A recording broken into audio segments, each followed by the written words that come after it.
Well, stocks skidding, gold soaring. Gold closing at an all-time record high today, $1,602 an ounce. The debt crisis in Washington sending investors right onto the edge there. Now, if you can't afford gold, where are some other places to stash your cash? Ellie Kay is a personal finance expert. Before we get rid of gold for a second, do you think gold is safe at $1,600 an ounce? Well, I think 1,600, I think it reached that because of the fear contagion.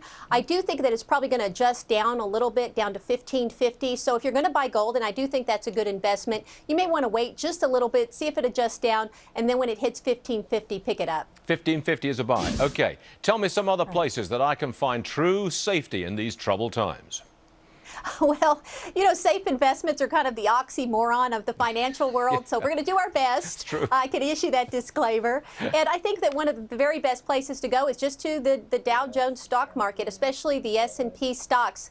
These are the big boys on the block. They're the top 500. They are issuing dividends right now, and their balance sheets look good. They're profitable, and they're undervalued. You know, and Ellie, I think that that's a really good place to go. I take your point, and I've heard this from a lot of people. Go into these big name, big American-based multinational corporations. They're pretty safe. But, you know, if you'd have put your money into a lot of them over the last 10 years, you've gone nowhere, and sometimes you've gone down.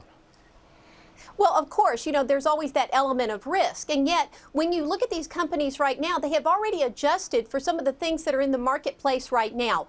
You're looking at emerging economies that may be slowing down a little bit. You're looking at the debt ceiling, the issues that are going on with that. And you're looking at sovereign debt as well. And I think a lot of these big companies have already adjusted for that. That's why they're still relatively cheap. We're talking about places like Boeing, McDonald's, Caterpillar. Okay, so you'd buy gold at 1,550.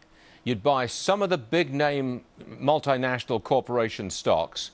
Would you indulge in a bank CD and earn a miserable 1% but sleep safely at night?